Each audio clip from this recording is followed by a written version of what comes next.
The secret cave. The sun had nearly reached the meridian, and his scorching rays fell full on the rocks, which seemed themselves sensible of the heat.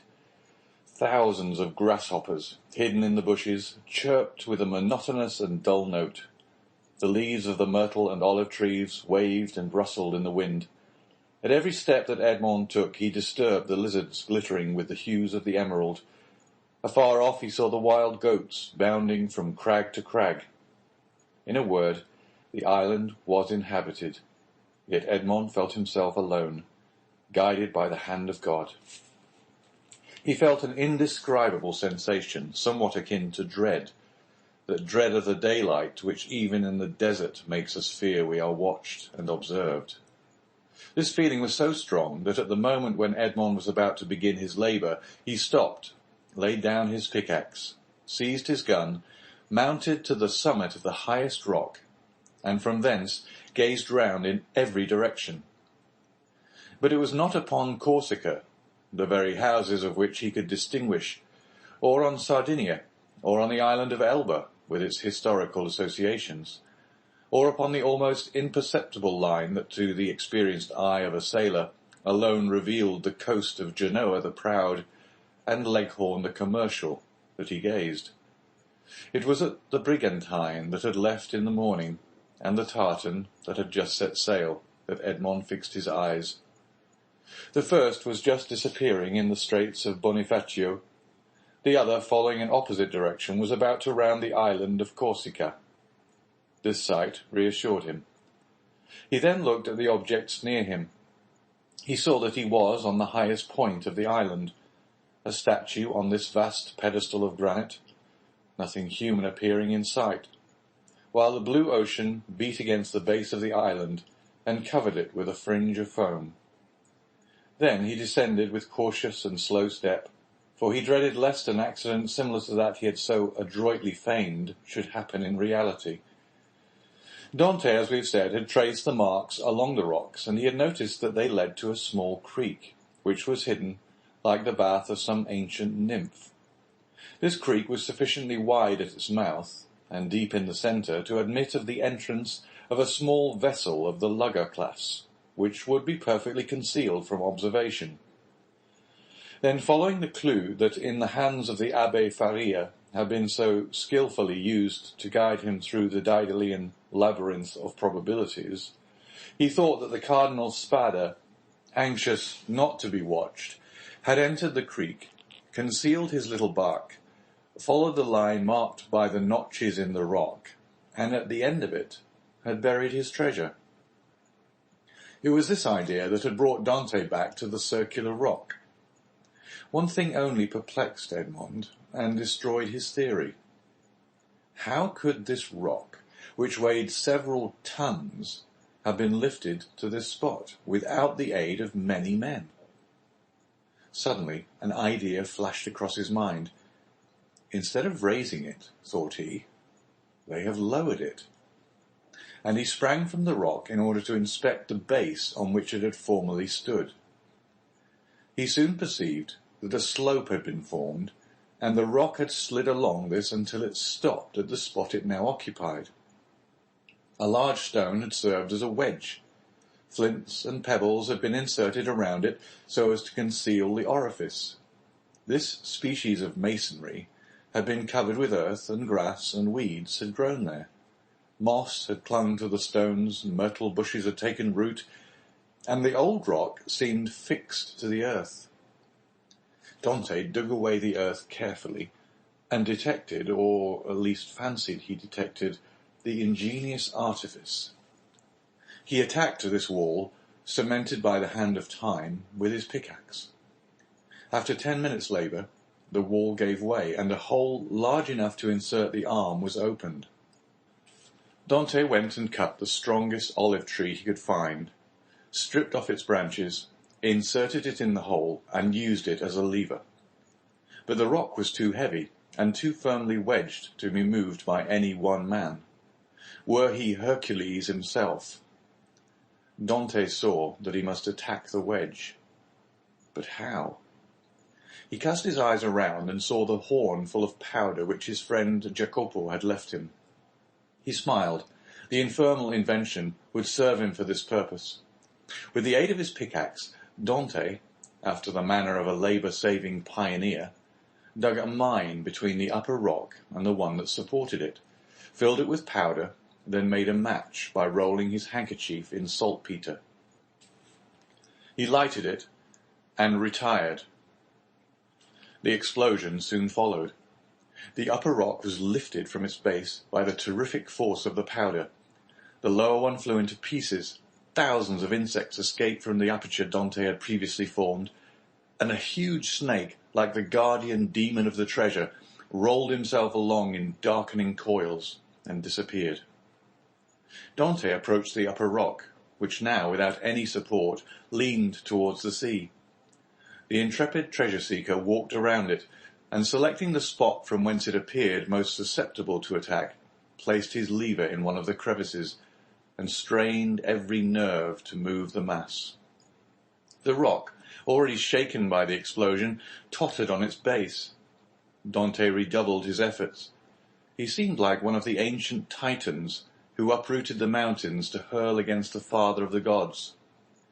The rock yielded, rolled over, bounded from point to point, and finally disappeared in the ocean.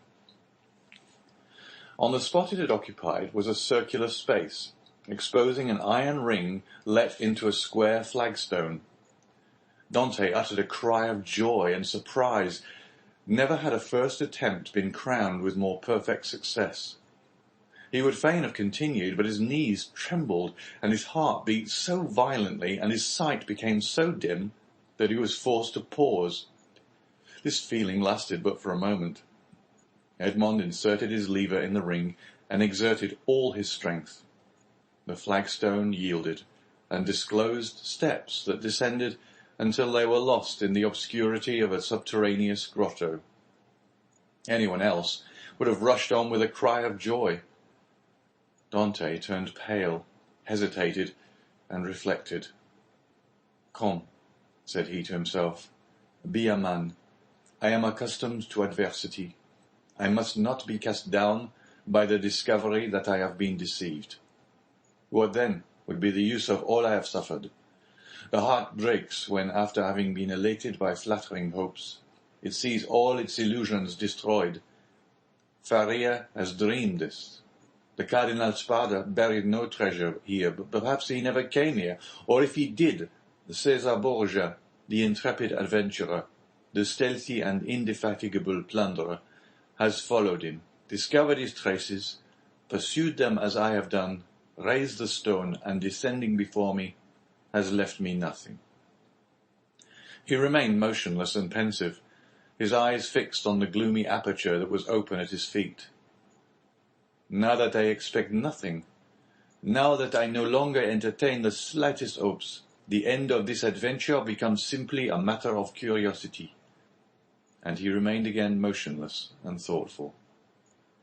Yes, this is an adventure worthy a place in the varied career of that royal bandit.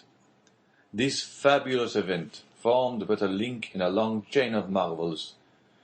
Yes, Borgia has been here, a torch in one hand, a sword in the other, and within 20 paces, at the foot of this rock, perhaps 2 guards kept watch on land and sea while their master descended, as I am about to descend, dispelling the darkness before his awe-inspiring progress. But what was the fate of the guards, who thus possessed his secret? Asked Dante of himself. The fate, replied he, smiling, of those who buried Alaric. Yet he had come, thought Dante. He would have found the treasure, and Borgia, he would have compared Italy to an artichoke, which he would devour leaf by leaf, knew too well the value of time to waste it in replacing this rock. I will go down. Then he descended, a smile on his lips, and murmuring that last word of human philosophy, perhaps. But instead of the darkness and the thick and mephitic atmosphere he had expected to find, Dante saw a dim and bluish light, which, as well as the air, entered not merely by the aperture he had just formed, but by the interstices and crevices of the rock which were visible from without, and through which he could distinguish the blue sky and the waving branches of the evergreen oaks and the tendrils of the creepers that grew from the rocks. After having stood a few minutes in the cavern, the atmosphere of which was rather warm than damp, Dante's eyes, habituated as it was to darkness, could pierce even to the remotest angles of the cavern, which was of granite that sparkled like diamonds. "Alas," said Edmond, smiling, "these are the treasures the cardinal has left, and the good abbé, seeing in a dream these glittering walls, has indulged in fallacious hopes." But he called to mind the words of the will which he knew by heart. "In the farthest angle of the second opening," said the cardinal's will. He had only found the first grotto. He had now to seek the second. Dante continued his search. He reflected that his second grotto must penetrate deeper into the island. He examined the stones and sounded one part of the wall where he fancied the opening existed, masked for precaution's sake. The pickaxe struck for a moment with a dull sound that drew out of Dante's forehead large drops of perspiration. At last it seemed to him that one part of the wall gave forth a more hollow and deeper echo. He eagerly advanced, and with a quickness of perception that no one but a prisoner possesses, saw that there, in all probability, the opening must be. However, he, like Caesar Borgia, knew the value of time, and in order to avoid fruitless toil, he sounded all the other walls with his pickaxe, struck the earth with the butt of his gun, and finding nothing that appeared suspicious, returned to that part of the wall whence issued the consoling sound he had before heard. He again struck it, and with greater force. Then a singular thing occurred. As he struck the wall, pieces of stucco similar to that used in the groundwork of arabesques broke off and fell to the ground in flakes, exposing a large white stone. The aperture of the rock had been closed with stones. Then this stucco had been applied and painted to imitate granite. Dante struck with the sharp end of his pickaxe, which entered some way between the interstices. It was there he must dig. But by some strange play of emotion, in proportion as the proofs that Faria had not been deceived became stronger, so did his heart give way, and a feeling of discouragement stole over him. This last proof, instead of giving him fresh strength, deprived him of it. The pickaxe descended, or rather fell. He placed it on the ground, passed his hand over his brow, and remounted the stairs, alleging to himself as an excuse a desire to be assured that no one was watching him, but in reality because he felt that he was about to faint. The island was deserted, and the sun seemed to cover it with its fiery glance. Afar off, a few small fishing boats studded the bosom of the blue ocean. Dante had tasted nothing, but he thought not of hunger at such a moment. He hastily swallowed a few drops of rum, and again entered the cavern. The pickaxe, that had seemed so heavy, was now like a feather in his grasp. He seized it and attacked the wall. After several blows he perceived that the stones were not cemented, but had been merely placed one upon the other and covered with stucco. He inserted the point of his pickaxe, and using the handle as a lever, with joy soon saw the stone turn as if on hinges, and fall at his feet. He had nothing more to do now, but with the iron tooth of the pickaxe to draw the stones towards him one by one. The aperture was already sufficiently large for him to enter, but by waiting he could still cling to hope and retard the certainty of deception. At last, after renewed hesitation, Dante entered the second grotto. The second grotto was lower and more gloomy than the first. The air that could only enter by the newly formed opening had the mephitic smell Dante was surprised not to find in the outer cavern. He waited in order to allow pure air to displace the foul atmosphere, and then went on. At the left of the opening was a dark and deep angle, But to Dante's eyes there was no darkness. He glanced around his second grotto. It was like the first, empty. The treasure, if it existed, was buried in this corner. The time had at length arrived. 2 feet of earth removed, and Dante's fate would be decided. He advanced toward the angle, and summoning all his resolution, attacked the ground with the pickaxe. At the 5th or 6th blow, the pickaxe struck against an iron substance. Never did funeral knell, never did alarm bell produce a greater effect on the hearer. Had Dante found nothing, he could not have become more ghastly pale. He again struck his pickaxe into the earth, and encountered the same resistance, but not the same sound. "It is a casket of wood, bound with iron," thought he. At this moment a shadow passed rapidly before the opening. Dante seized his gun, sprang through the opening, and mounted the stair. A wild goat had passed before the mouth of the cave, and was feeding at a little distance. This would have been a favourable occasion to secure his dinner, but Dante feared lest the report of his gun should attract attention. He thought a moment, cut a branch of a resinous tree, lighted it at the fire at which the smugglers had prepared their breakfast, and descended with this torch. He wished to see everything. He approached the hole he had dug, and now, with the aid of the torch, saw that his pickaxe had in reality struck against iron and wood. He planted his torch in the ground and resumed his labour. In an instant, a space 3 feet long by 2 feet broad was cleared, and Dante could see an oaken coffer, bound with cut steel. In the middle of the lid he saw engraved on a silver plate, which was still untarnished, the arms of the Spada family, viz., a sword, pale, on an oval shield like all the Italian armorial bearings, and surmounted by a cardinal's hat. Dante easily recognized them. Faria had so often drawn them for him. There was no longer any doubt. The treasure was there. No one would have been at such pains to conceal an empty casket. In an instant he had cleared every obstacle away, and he saw successively the lock, placed between 2 padlocks, and the 2 handles at each end, all carved as things were carved at that epoch, when art rendered the commonest metals precious. Dante seized the handles, and strove to lift the coffer. It was impossible. He sought to open it. Lock and padlock were fastened. These faithful guardians seemed unwilling to surrender their trust. Dante inserted the sharp end of the pickaxe between the coffer and the lid, and pressing with all his force on the handle, burst open the fastenings. The hinges yielded in their turn and fell, still holding in their grasp fragments of the wood, and the chest was open. Edmond was seized with vertigo. He cocked his gun and laid it beside him.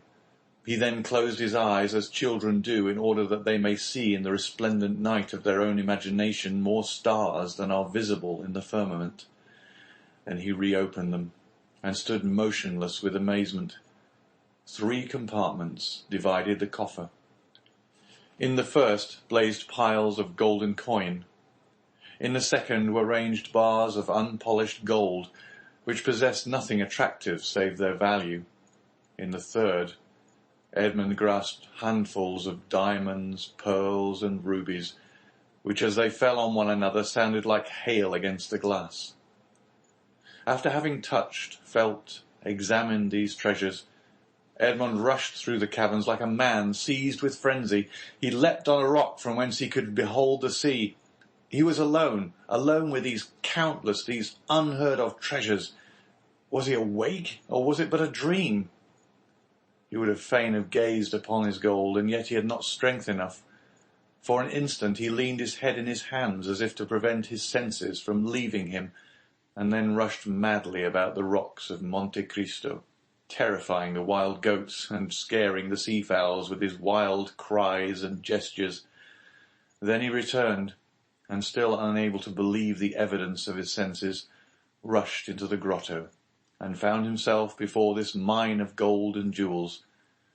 This time He fell on his knees, and clasping his hands convulsively, uttered a prayer intelligible to God alone. He soon became calmer and more happy, for only now did he begin to realize his felicity. He then set himself to work to count his fortune. There were 1,000 ingots of gold, each weighing from 2 to 3 pounds. Then he piled up 25,000 crowns, each worth about 80 francs of our money, and bearing the effigies of Alexander VI and his predecessors. And he saw that the complement was not half empty. And he measured 10 double handfuls of pearls, diamonds, and other gems, many of which, mounted by the most famous workmen, were valuable beyond their intrinsic worth. Dante saw the light gradually disappear, and fearing to be surprised in the cavern, left it, his gun in his hand. A piece of biscuit and a small quantity of rum formed his supper, and he snatched a few hours' sleep, lying over the mouth of the cave. It was a night of joy and terror, such as this man of stupendous emotions had already experienced, twice or thrice in his lifetime. End of chapter 24.